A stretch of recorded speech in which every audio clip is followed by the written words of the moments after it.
expend all the time, energy, and money to go to the police academy, prepare for a career as a law enforcement officer, go through the rigorous training process, graduate, join the police force to protect and serve, and then throw it all away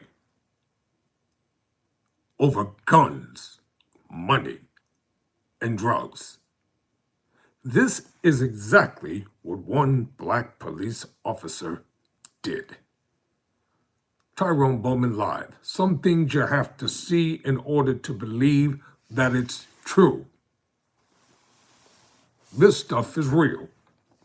And you know, once one of them go down, they're going to make an example out of that one particular cop. Here's the story.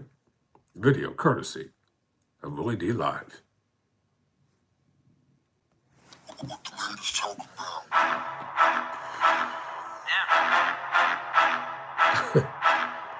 Willie D.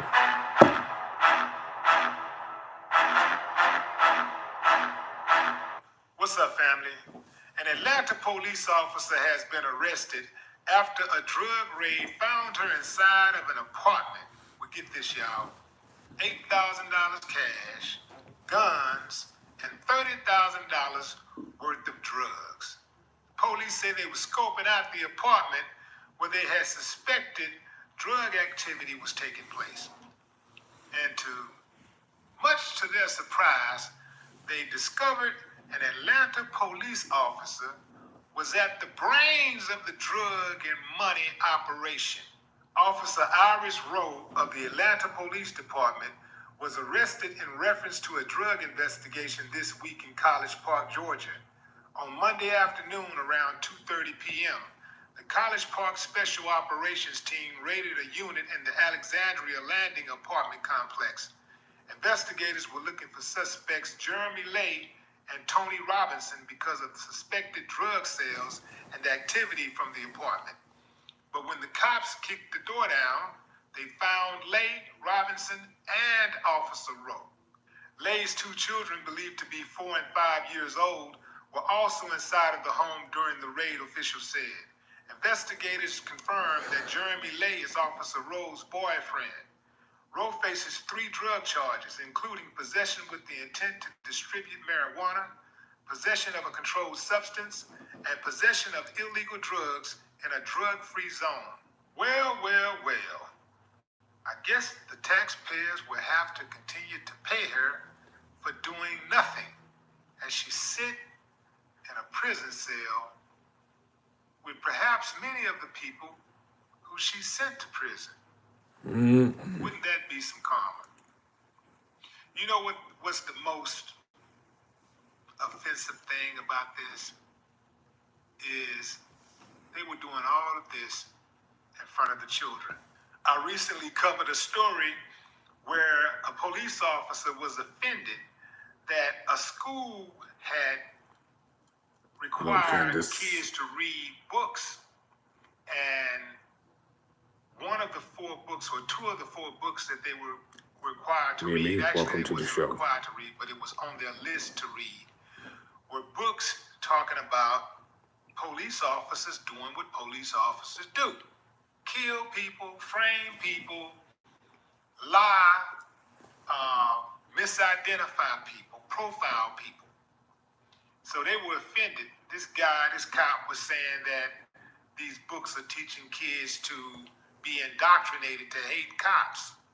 No, cops are teaching kids to be indoctrinated to hate cops. He was saying that they were too young to be exposed to this type of information or these type of books. They haven't been pulled over by the police yet. They haven't received a speeding ticket or any of that, and they're too young to be exposed to this. But the police expose young people to criminal behavior by police every day. Case in point, this situation right here with Iris. She's supposed to be the police. An example of good in the hood, and she's selling dope, flashing guns. She's involved in criminal activity, and you see these little young kids are right there. And here's the thing, too.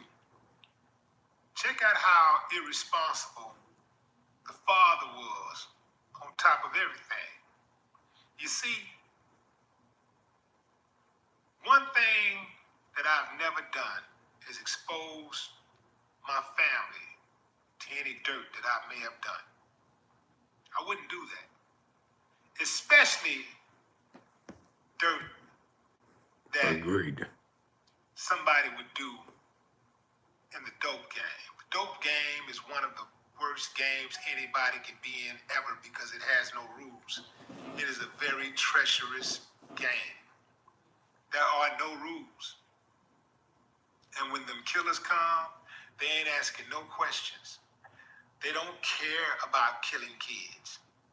They don't care about shooting up a house or a car, and kids are in the car and they're trying to get to one All of right, these Louisville doors. in the They house. don't care. They start shooting.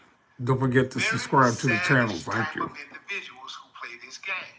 Please ask some of your friends to And for him subscribe. to put his Appreciate it. kids' life in peril like that, it says a whole lot about the type of person he is. And the police ain't no better. In fact, I think the police Thank you. should have a special type of penalty when they commit crimes because they swore to uphold the law. And when they violate the public trust like that, I think their asses should be given compounded sentences. They should get something even worse. That should be a special sentence on top of a sentence for them when they commit crimes, when they betray the public trust. You know, it's a good thing that she resigned and gave him a 2-week notice. Otherwise, they may not have given her a good referral. No more talk. What the ladies talking? And now in closing, to all the decent men and women who are involved in law enforcement who follow the rules and they do everything to defend, to protect, and to serve, kudos to you and thank you for doing the right thing. But to all the corrupt cops, you will get caught. It may take a while, but your day will come. All right, everybody, thank you for watching on today. I'll be back shortly with some more exciting information. Y'all know how I do over here. I like to bring things to the camera that people don't even think about because we're all busy trying to live our lives. But my job is to make sure, you know what, I believe that karma will take out the bad and leave the good. She gets the last word. Never surrender, never quit.